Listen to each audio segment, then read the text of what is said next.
Thank you. Ladies and gentlemen, we have now arrived at a very special moment in our program, an address by the author himself, Mr. Ravi Philemon.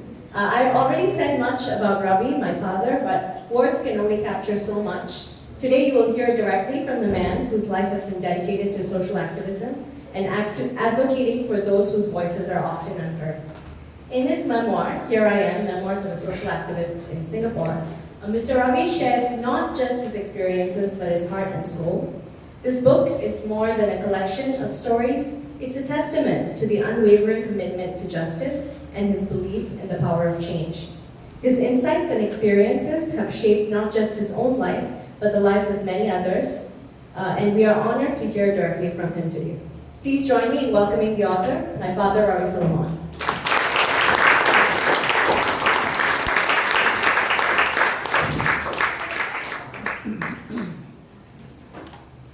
I do have a prepared speech, just because I don't want to miss out important events, important persons in making an off-the-cuff speech.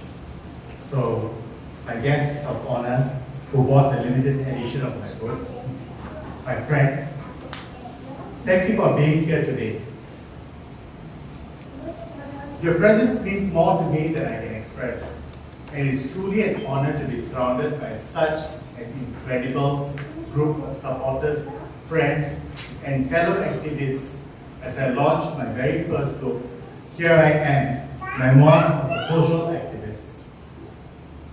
This book is dedicated to my grandchildren, Asher and Ileana. They help me to imagine a better Singapore.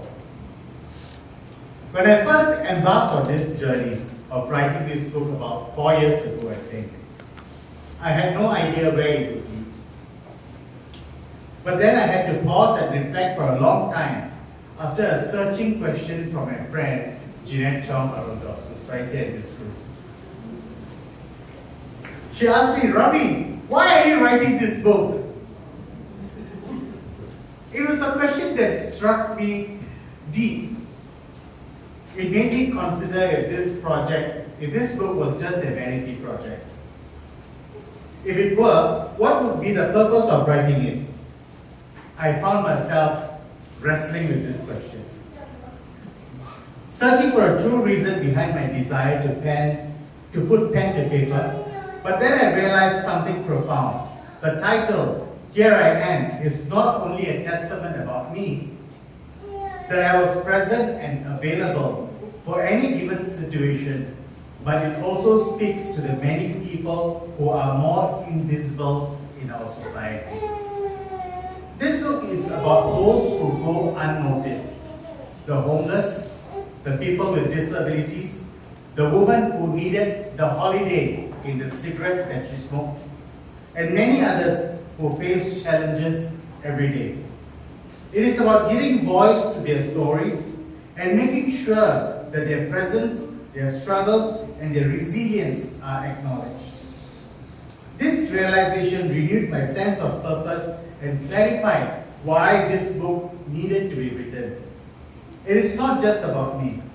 It's about the countless individuals I've met along the way, their stories that they have shared with me, and the lessons I have learned from them.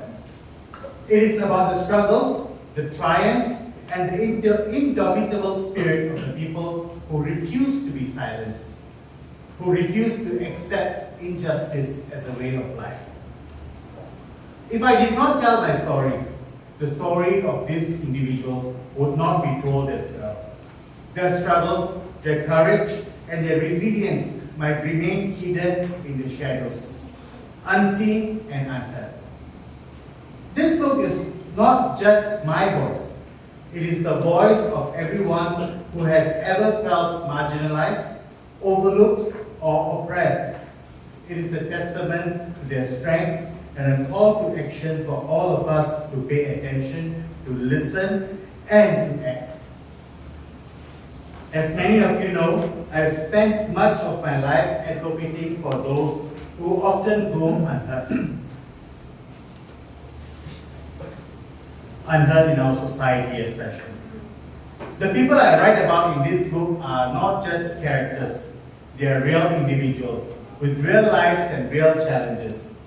They are mothers like Veena, who struggle to keep a family afloat amidst poverty and eviction.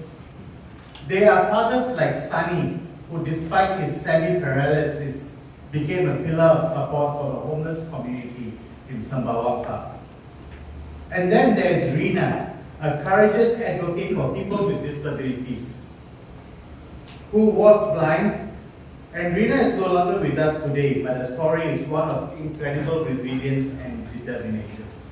Despite the many challenges she faced daily, Rina has been a tireless campaigner for subsidized travel on public transport for people with disabilities. Her advocacy is not just about making life a little easier for herself, but about ensuring that others like her, that they have the means to be mobile, that they have the means to be independent, and that they cannot be taken for granted. Rina's story reminds us that advocacy is not just about fighting for our own rights. It is about fighting for the rights of others, especially those who fight for themselves. These stories are a reflection of the reality that many face in Singapore. Stories that are often brushed aside or ignored because they don't fit a narrative of success and prosperity that we like to project to the world. But these stories are just as much a part of the national identity as any other. They remind us that while we may have come a long way as a nation, there is still much work to be done to ensure that no one is left behind. They showcase the indomitable spirit of the people who refuse to be silenced, who refuse to accept injustice as a way of life. Activism has always been a part of who I am. The book will tell you the price that I paid for my activism. From a young age, I was taught the importance of standing up for what is right, even when it's not an easy thing to do. My mother especially is my hero. She's right here in this room with us. After my father abandoned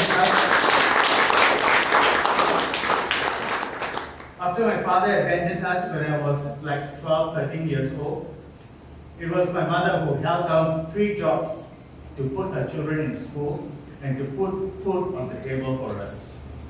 Despite her personal hardships, she never shied away from helping others in whatever ways that she can.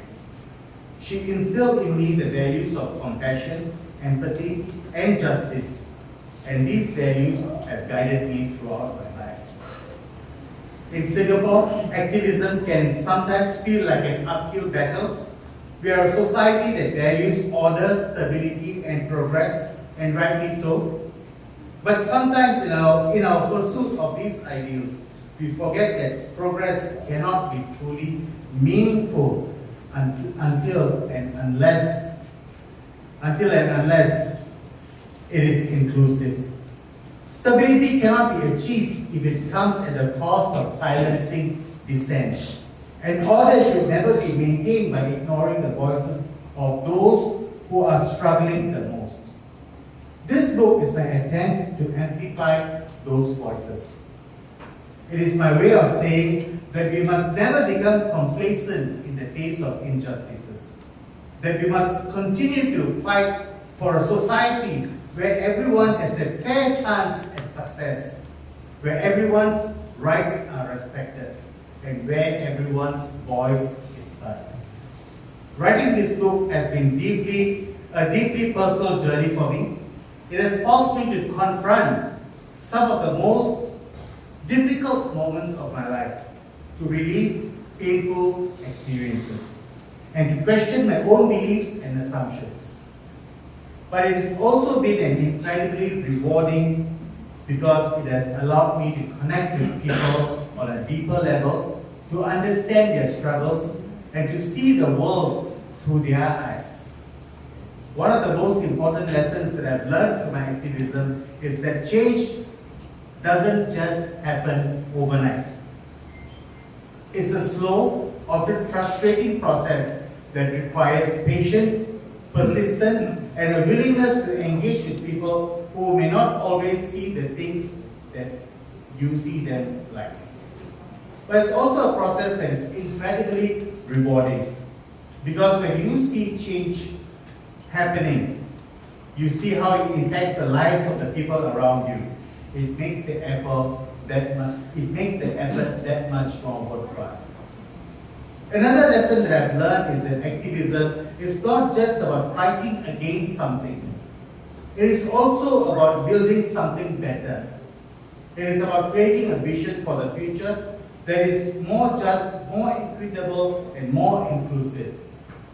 It's about working together with others to bring that vision to life. And it's about doing so with a sense of humility, knowing that we are just one small part of a larger movement. Looking ahead, as I stand here today, I'm filled with a sense of hope. Hope for the future of activism in Singapore. Hope for the future of our society, and hope for the future of the individuals whose stories I've had the privilege of sharing in this book. But I also know that hope alone is not enough. It must be coupled with action. It is my hope that this book will serve as a catalyst for that action, that it will inspire others to stand up for what they believe in, to speak out against injustice, and to work towards creating a society where everyone has an opportunity to thrive. To the younger generation, I want to say this. The world may seem daunting at times, and the challenges we face may seem insurmountable. But don't be discouraged. Overcome your fears. I'm not a hero, and I definitely have my fair share of fears. There are moments when the challenges that I face feel overwhelming, and I'm tempted to step back. But then something kicks in, sort of like a spidey sense, that makes the hairs on my back, the back of my neck stand up. It's my deep sense of what's right and what's wrong. And sometimes it's so strong that it overrides my fears entirely. It pushes me forward, urging me to do what's right, even when every part of me wants to retreat. It's not just about being fearless, it's about feeling that pull towards justice so strongly that it leaves me no choice but to act. For example, during the haze crisis of 2013, I was fearful when I was singled out in Parliament by the Minister of Communications and Information, Dr. Yaakob Ibrahim, who accused me of spreading rumors during a national crisis. Despite my personal fears, I stood firm on my right to question and seek clarity on the government's response. This battle with the government highlighted the tension between citizen activism and the official narratives during a public health crisis. It was one of those moments where my sense of justice overpowered my fear, pushing me to act and to speak up even when the stakes were high. The point I am making is, the voice of activists matter. Your actions matter, and your contributions matter. You have the power to shape the future, to make it better, and to ensure that the values of justice, equality, and compassion are upheld. Activists must also not shy away from collaborating. Activism doesn't exist in a vacuum. It thrives when there is collaboration between passionate advocates and the elected officials who have the power to enact that change. In my book, you will read about how the people with disabilities, despite their fears, collaborated with severely to advocate for public transport subsidies for persons with disabilities. It is a powerful example of why we need plurality in Parliament, and of why activists and elected officials need to work together when their causes align. Sylvia's persistence in raising these issues on a national platform demonstrates that real, lasting change often requires a united front where grassroots effort meet political influence to create solutions that benefit society. To my fellow activists, especially to those that are younger and have picked up the gauntlet, I want to say thank you. Thank you for your dedication, your passion, and your unwavering commitment to the cause. I am continually inspired by your work, and I am honored to stand alongside you in this fight for a better tomorrow. I would like to take a moment to express my gratitude to everyone who has supported me on this journey. To my family, thank you for your endless love and encouragement. To my friends and colleagues, thank you for believing in me and for standing by my side through thick and thin. I would also like to thank my publisher, Fong Ho Fang, and my editor, Jimmy Tan Santik, for their hard work and dedication in bringing this book to life. Professor Dr. Paul Tambaya for writing the foreword for my book. This book is as much yours as it is mine, and I'm deeply grateful for all that you have done. Finally, I want to thank all of you who are here today. Your presence means the world to me, and I'm honored to share this special moment with you. I hope that this book will resonate with you, that it will make you think, and that it will inspire you to take action in your own way. In closing, I want to leave you with this thought. We are capable of making a difference, no matter how small our actions may seem. Every voice counts, every action matters, and together we can create a society that is more just, more equitable, and more compassionate. Thank you once again for being here, your support and your commitment to the cause.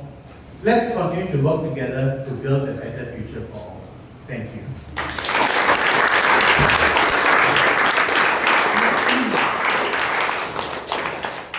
Thank you. Ladies and gentlemen, we've had a truly enriching afternoon, and I'm sure many of you are eager to engage with Ravi Philemon and our esteemed panelists. We are now opening the floor to you for a Q&A session. Before we begin, I'd like to lay down a few ground rules to ensure everyone has a fair opportunity to participate. First, please keep your questions brief. Keep it less than 30 seconds. If you need to provide context, that's fine, but please avoid turning your question into a speech. One question at a time, please. Please ask only one question when you're given the microphone. This ensures that as many people as possible can participate. And please raise your hand. If you have a question, just raise your hand. We have ushers who will bring the microphone to you, and I will call on you, and that will be your cue to raise your question. And finally, let's have a respectful discourse. Please ensure that your questions are respectful and relevant to the topics discussed today. Thank you. Ushers, please stand up.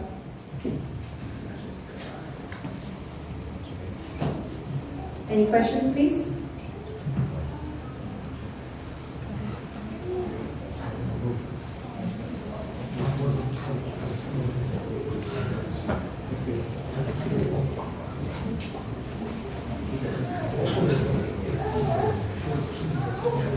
Or any comments at all?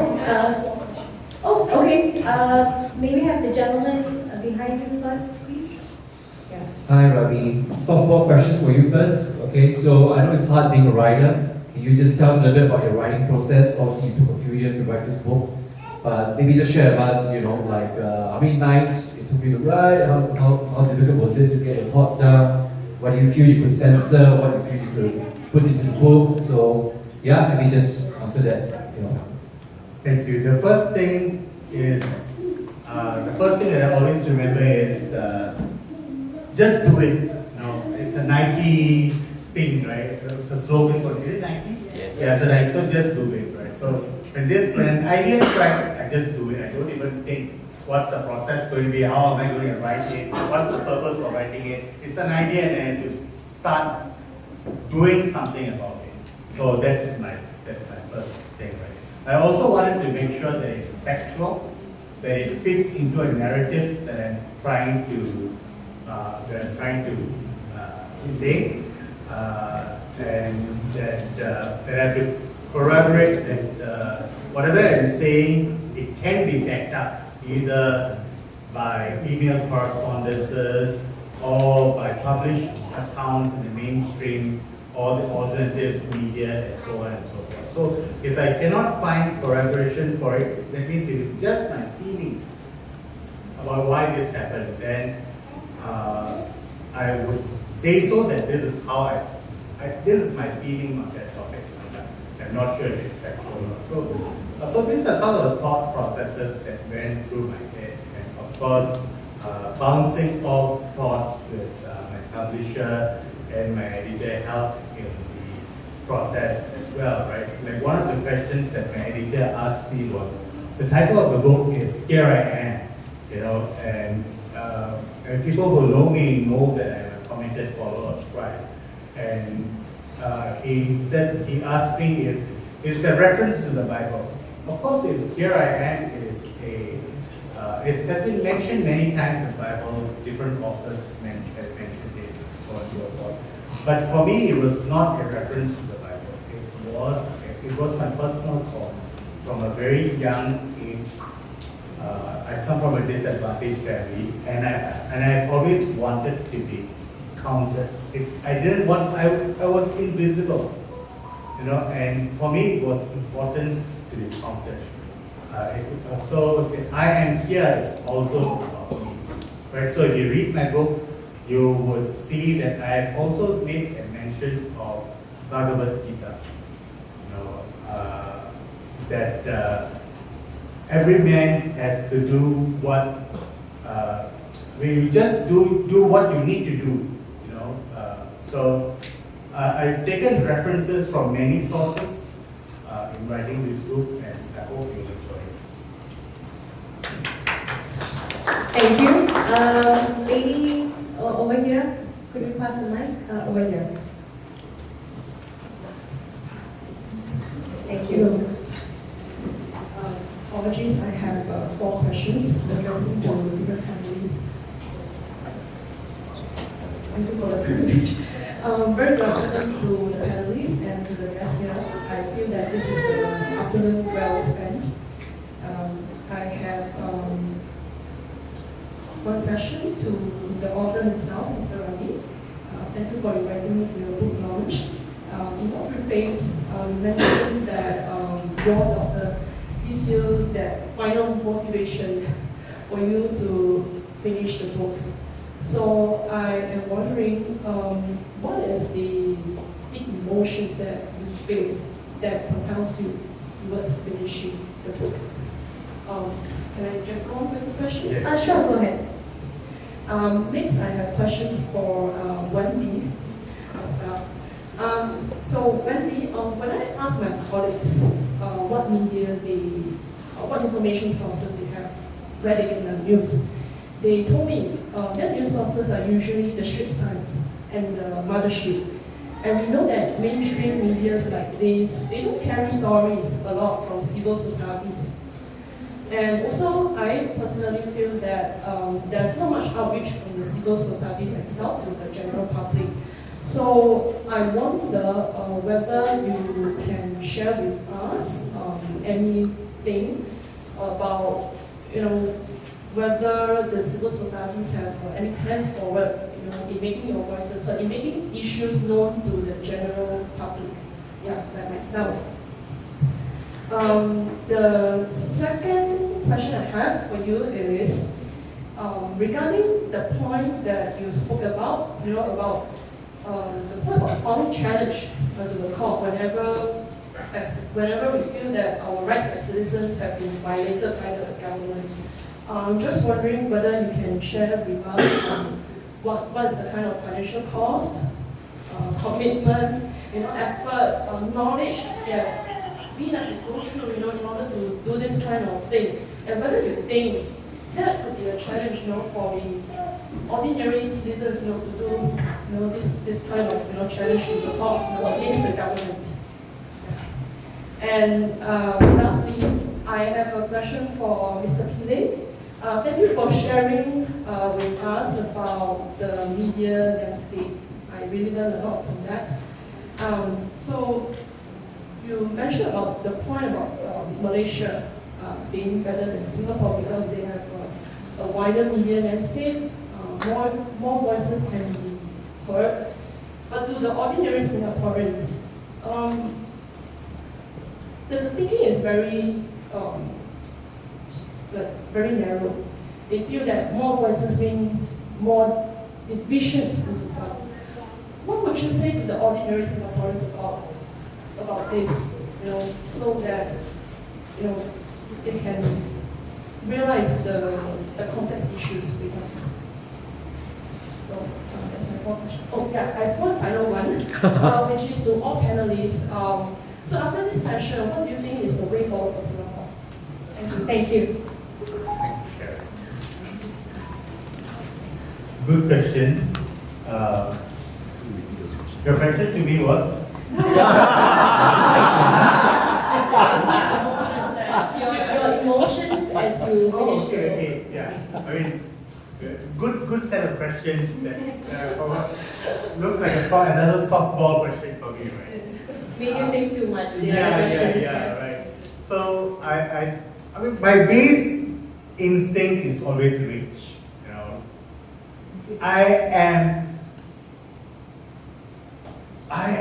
My base instinct is anger. I feel a lot of anger. But when I was younger, I didn't know how to use this power. I see anger not as a negative thing. Now I see anger as a very positive thing. When I was younger, I didn't know how to harness the power of this energy. But as I've grown older, I know how to use this energy to keep it in me, to build me, and to help it to push me forward. So I'm in touch with my inner feelings, right? And I know how to use this power, to use this energy to help society, to help move it to a better place. Now, besides my family and some close friends, I've never shared this with anybody else, but that's the truth. And so if you read my book, you will see the manifestation of that emotion in some of the stories that I read. How about how you felt when you finished the book? I usually don't feel anything. It's done. Okay, so What's next? It's done. What's next? So yeah. Okay, thank you. Yes.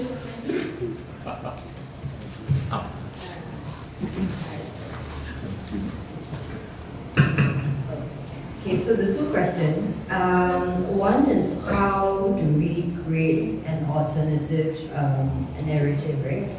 And I think one, of course, is we have a lot of young people in the audience today, so that's a very encouraging sign. And I think the youth has a big role to play in educating your peers. And I actually believe that social media can be one game changer. And the game changer to me is how do you use social media to drive educational but fun content so that your peers are interested enough to watch it. And the interesting observation I have on that is that even PAP themselves are struggling, and that's why you usually see them making a lot of new friends, right? So that will be interesting to watch in the next election, because it's an entirely new arena which both sides are trying to tap on. And I think the more you get young people to come for forums such as this, and the more they become aware of the social issues and injustices that the many panelists, and especially Ravi, have shared about, that would drive them to speak to their friends about it, to start taking action. And I think you actually need to create that small momentum to create bigger momentums. So while the mainstream narrative is largely controlled, but I think now the new media, there's actually a lot more opportunities for creating those changes. And of course, meeting important people like Omar with access to alternative media to try and run stories that could be educational for the ground as well. The second thing which I observed, at least based on back then when I remember, is there were a lot more televised debates. I don't know whether you do remember that, and whether that is still prevalent in tertiary educational settings still. But I think that's actually an important channel for youth to discuss topics which are controversial and to actually learn how to debate for both sides. So whether you are pro or against certain issues. I think it's actually an important educational process, because I think one of the reasons why people tend to shut out for political discussions is that they feel that it's one directional. And I say this whether it's from the incumbent side or whether it's from the alternative side. Sometimes it just takes like 3 seconds for you to look at the content and then say, this is something I want to watch and I don't want to watch. And because it's one directional, a lot of youth tend to gravitate against that kind of narrative. Whereas I think a debate potentially can be interesting because it opens up channels for dialogues and rigorous discussion on both sides. So this would be some observations I have. The second part, which I think is a bit more sensitive about legal fees, right? I think it varies from the complexity of the cases, and which is why I would recommend what I discussed just now about the citizens' POCMA. And potentially, if you can find law firms to do it, you can go for very low to almost pro bono fees if they feel that's a worthwhile cost that they can allocate on your behalf. So one is to find the cost, and second is to find the law firm that actually is aligned with your cause.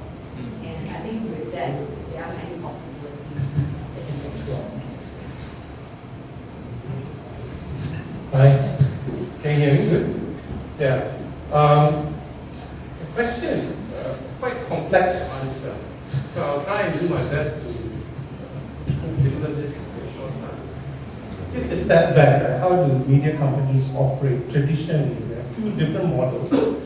One depends on advertising revenue, the other on subscription revenue, right? Like independent, we can't get into subscription because the government wants me to give the NRIC number of every subscriber. That means if you give me 50 cents, I need to get down your NRIC number and submit a report at the end of the year, which makes it very difficult for me to operate, right? So these are control mechanisms by the government. Whereas in Malaysia Kini became very successful because they were able to ramp up the first 10,000 subscribers. And there wasn't such a need to go and collect the NRIC numbers. Okay, why is the government imposing that restriction on me? Basically, there was that initial accusation that we were foreign funded. We were not actually. We were never funded by any foreign. So that's one of the problems. So your real gist of the matter is what would I tell Singaporeans? Before I come to that, as a media company that depends on advertising revenue, I've seen the trend change over the years, the last decade. In 2011, 2012, if you post anything about any politician, or even someone who was whistleblown about something, right, a whistleblower story, that would go viral. Today, EU has put restrictions on social media companies to take down content that's harmful to society. So Facebook has this whole thing called community guidelines, right? In the media world, we call them Facebook jail. So if you make a mistake, you're sent to Facebook jail. A bit like Monopoly, sent to the corner. So they use that. And Rappler has accused Duterte's government, I'm not saying she accused Singapore government, she accused Duterte's government of influencing social media companies and Reuters reports. Okay? So go figure. So that is at the regional level. So what is happening in Singapore is a bit suspect. So for a media company to really build our track record, we need money. So the government controls us in many ways. We have to submit reports yearly. And if we want to be successful and if we want to make money, if the algorithms are altered and controlled by these large companies, Google and Facebook, there's only certain stories that you can cover and stories that trend. Unfortunately, political stories don't trend very much. You know, in 2020, James Lim was hugely popular on social media. But today, if you write a James Lim story, it is just an average story. Not that he's become less popular, but that's how they control the narrative. So what do I say? I think you need to have more ground activities like this to make sure you have alternate outreach, emails, SMS, WhatsApp, Telegram to reach the public. And that would be the way to go. I hope I've answered your question, but it's in the gist. Thank you. Maybe our last question will. We have time for another 2 or 3 more questions. If anyone has a question, Ms. Brema here, please. And the gentleman at the back after her. Thank you very much and congratulations on the book. I have one comment that came from your speech, Ravi, that how can political parties and, both of you, sorry, from Kumaran and yourself, how can political parties and civil society work together more strongly on some common platforms? And I put forward a case in point, the People's Manifesto. So some of the political parties also have called their manifesto People's Manifesto. And there are common points raised between political parties and what has come ground up. So there's something there that needs further action and execution. It's a comment. But my bigger question that I personally am interested in, and it might come to publisher as well as editor as well as author, I browsed through the book. I think it's wonderful. You have put on paper your experience with your employer. And I do some flashback recall to what Cherian George has written, thank you, under Academia SG. And he detailed very clearly in his latest explanation exactly more or less what had happened between him and NTU. I haven't read your piece yet. Now, I'm sure as an author, as a publisher, as an editor, these thoughts would have come through the mind. What would the employer come back, and what would come back at your door as a memoir that you have written? So I would love to hear some thoughts on that. Thank you. In my speech, I did say that I paid a heavy price for my, relatively heavy price, that people have paid heavy prices there. But it was heavy for me because all my life I worked for somebody, right? I don't know how to do my own business or whatever, right? So when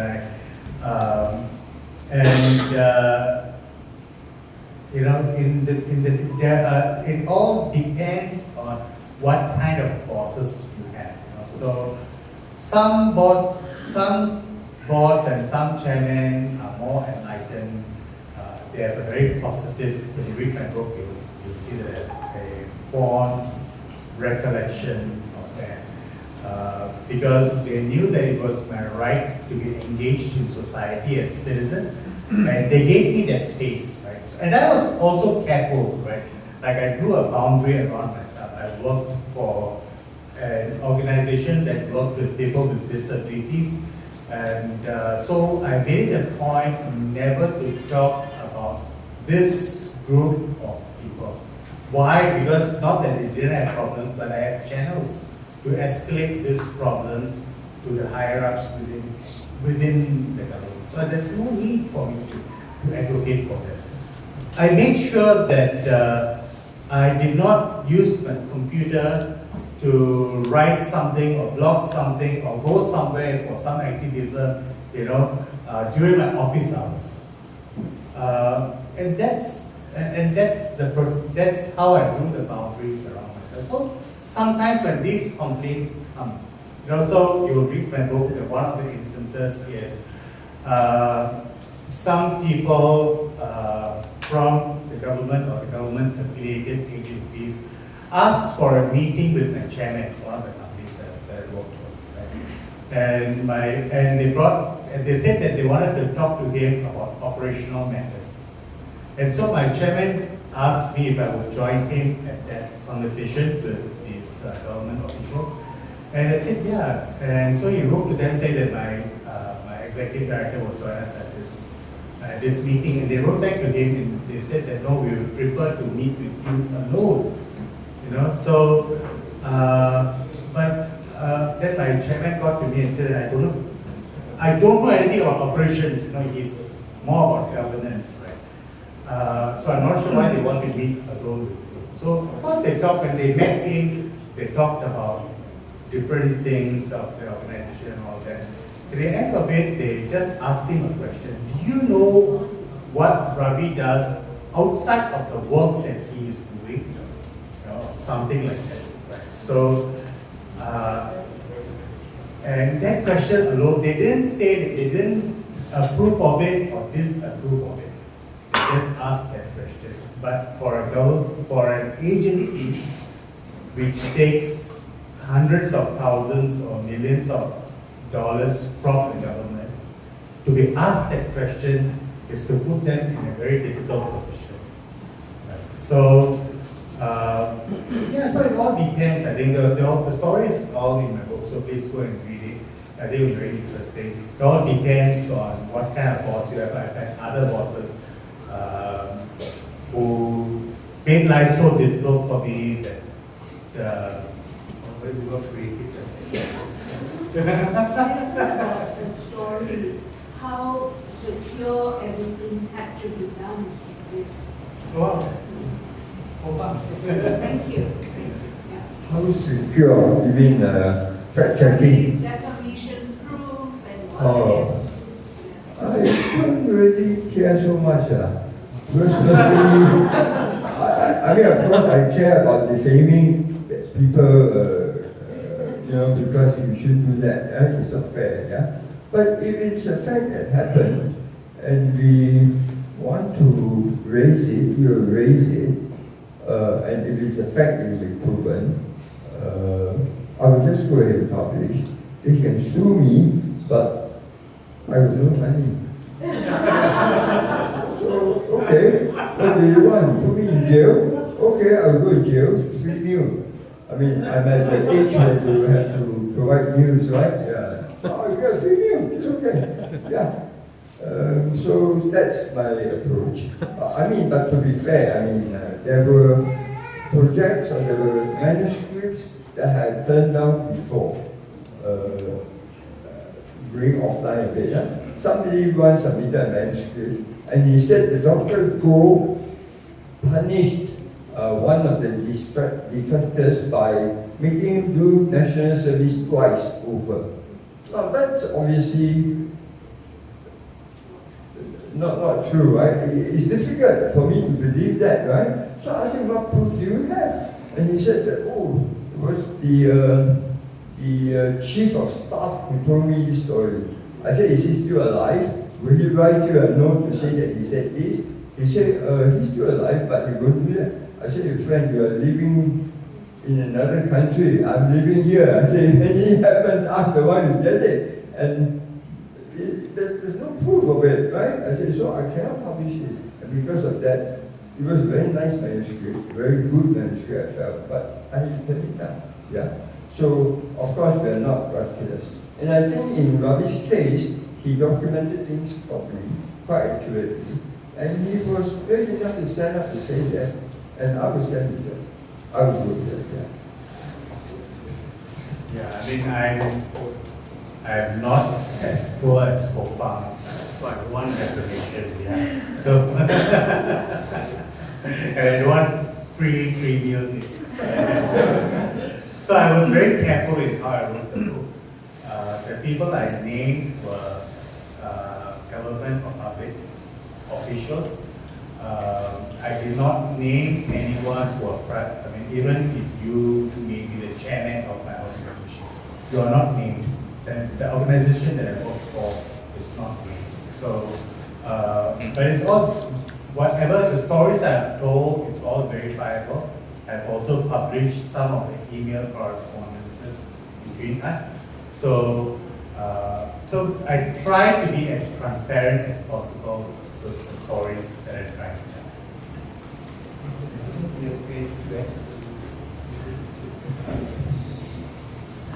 Yes, to add, one thing that struck me about his book is very valuable, and everything that Ravi does on behalf of the marginalized is on a personal voluntary basis, so that it does not interfere with the professionalism as a volunteer organization. So I think that's one thing that makes the book very reliable as a source of information. Did I answer your question, Priya? One final question from the gentleman at the back. We have one. Hi Ravi, congratulations on the book. Brings back memories of our first interactions when you came over to Memoirs to, I think you were the chief editor of DOC at that time. No, I just want to be a bit more provocative, and it's a segue to a question for you, Ravi. Because we heard also just now that mention of civil society needs to work closely or work more with opposition parties, right? So I'm just wondering whether that would lead to the impression that civil society is an extension of opposition parties or opposition politics, right? Because to me, my understanding that civil society is always non-partisan and it works for its own cause, whatever causes that you take up in society. So we can expect in this democratic space that there will be civil society whose causes or whose vision might be aligned even with the establishment, and therefore they might work with the establishment. So will that make them lose their status as part of civil society if we only see civil society as partisan to opposition politics? So I'm just wondering what are your thoughts surrounding that, because then my question also would be, you name your book as social activist. Why not a political activist? Do you make a distinction about that? And is there even a distinction between a social activist and a political activist?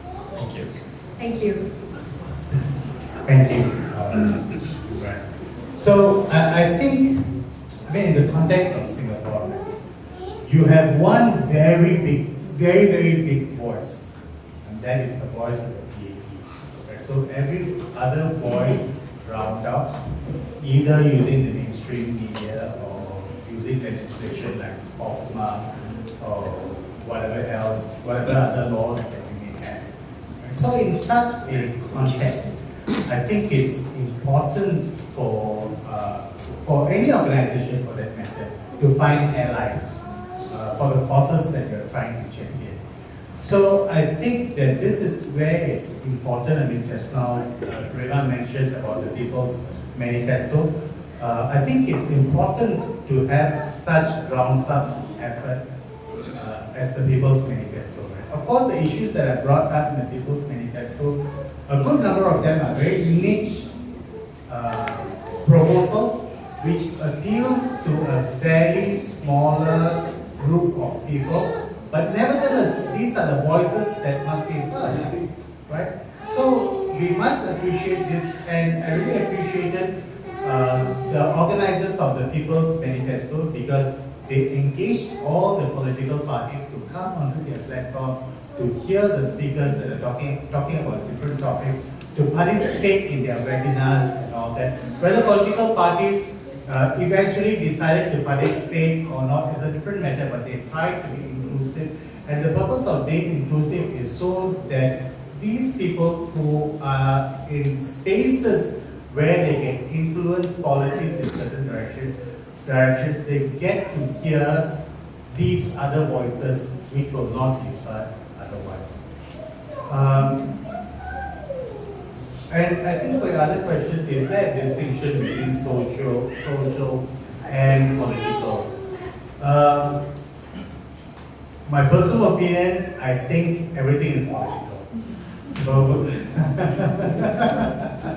So why not name it as my political activist? Well, because at that point, this story chronicles my journey in advocacy before my participation in partisan politics. So I think I was very involved with the different political parties, including the PAP. In fact, one of the first persons who looked me up soon after I started writing for TOC was Mr. Shamugam.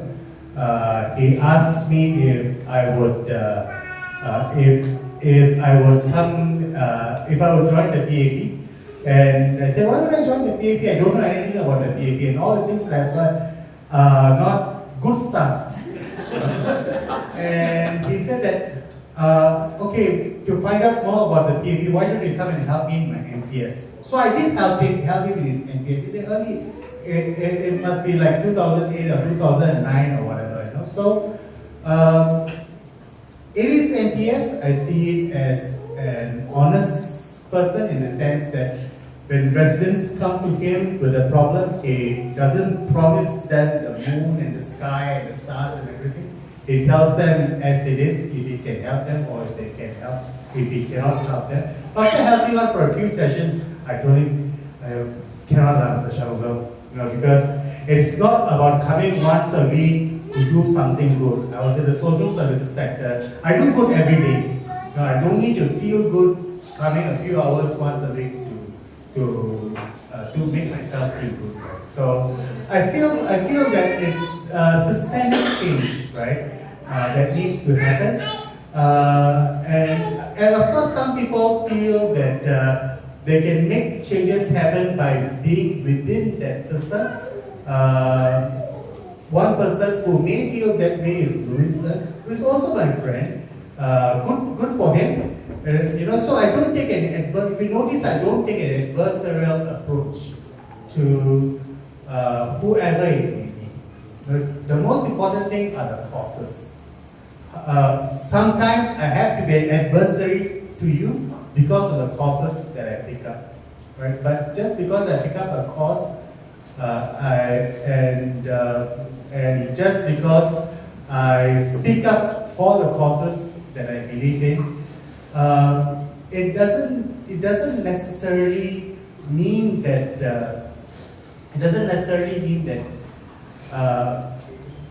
don't treat me as an enemy. We are not the enemies. We also think of a better Singapore. So, yeah. Thank you. Before we move on to the next segment, Ms. Sharon, you had a final question for the panelists, or? The final question was, what's the way forward? Okay, what's the way forward for Singapore? So let's keep it brief, just like a one-liner from each of the panelists. Mr. One-liner. What's the way forward for Singapore?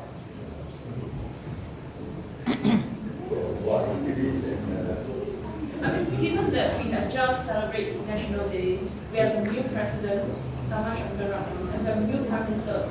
What do you think is the way forward now? With all these new faces. New rooms are supposed to sweep clean. Yeah. So maybe we should sweep clean, But they have always promised this. There's no cow that's sacred. Even sacred cows will kill off. Yeah. But I've never seen that happen. But anyway, I want to come back to what I feel is more important for civil society and opposition parties, right? Why opposition parties? It's not that I think, political parties, maybe, I should use the term, rather than opposition parties.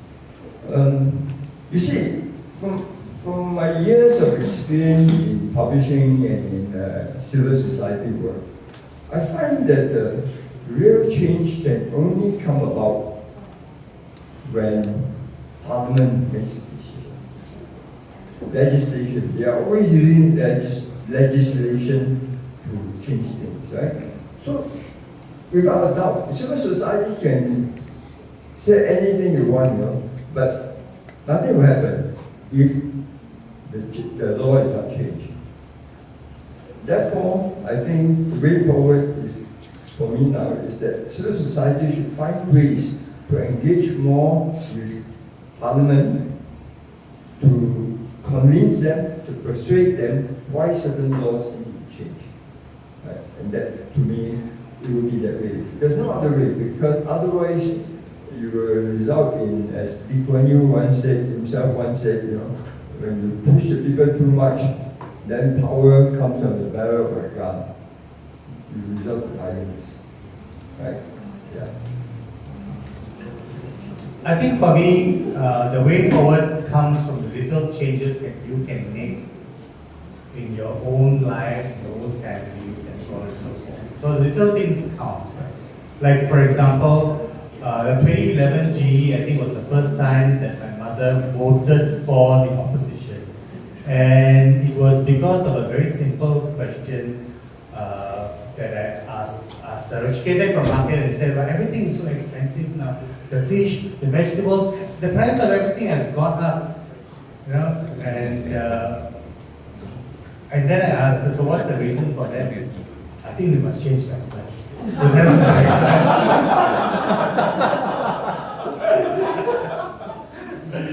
So the 2011 GD was the first time that she, because of a simple question that I asked, right?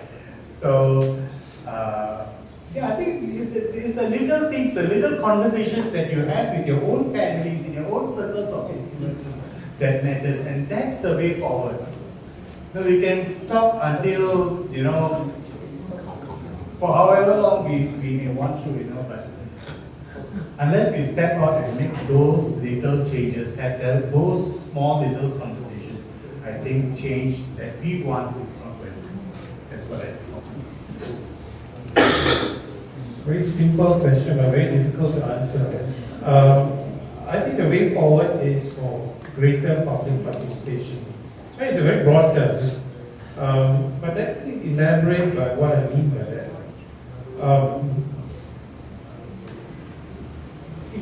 What is the means to the end? And when you talk about rights, it's always seen as a means to an end. But when the voter goes to the ballot box, there are a myriad of things, and one of the things is what's in it for me, right? And if political parties can effectively address that issue, and because of the changing economic and political landscape, and if we can drive that message across, I think we are able to get certain segments of society to back and change what happened. It's a complex process. I myself was involved in politics, so not easy. Getting the message out, I think there's certain segments that will, especially the Gen Zs, will vote for change.